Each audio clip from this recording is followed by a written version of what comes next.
Dr. Lindsey and Wendy. This is 1 year out from a scar in a patient's right eyebrow that we repaired with a hair transplant.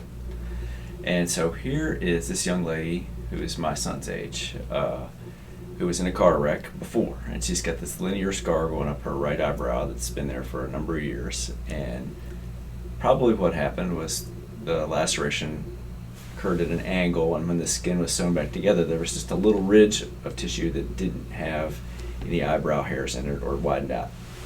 I had virtually the same injury on this eyebrow a number of years ago when my son and I built a catapult, but I had my friend sew me up and really pulled everything together.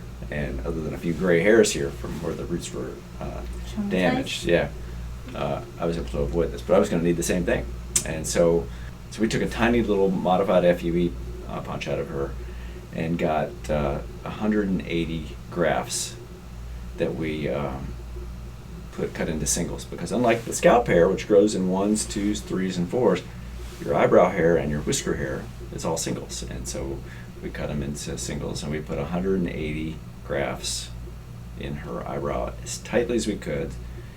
And when you look at your own eyebrow, you'll notice that here towards the eye, the nose, the hairs are going up, and then out here they're aimed this way, and out at the side they're aimed down. And so you have to match the angle, which takes a little bit of time and focus to do. So here she is at the end of the case. And then I did a video on her about 5 or 6 months when she came home from college, but now we're all home from college because there's COVID, and she showed up a year to the day from the day we did. And so this is her result. And so here she did a little video. All right, so we did your right eyebrow last March. Was it March? Yes.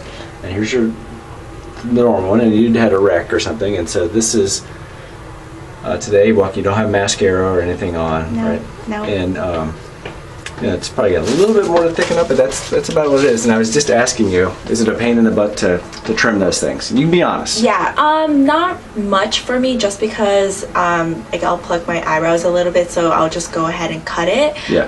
But I just always have to maintain it, so not too much for my personal lifestyle, but just being a little more tedious with it. And you'll recall that we talked about the normal eyebrow over here. Those hairs are shaped kind of like a tear. Mm-hmm. And these are your scalp hairs, and they're shaped like a cylinder. Mm-hmm. Do you notice that much, or has anybody commented on that?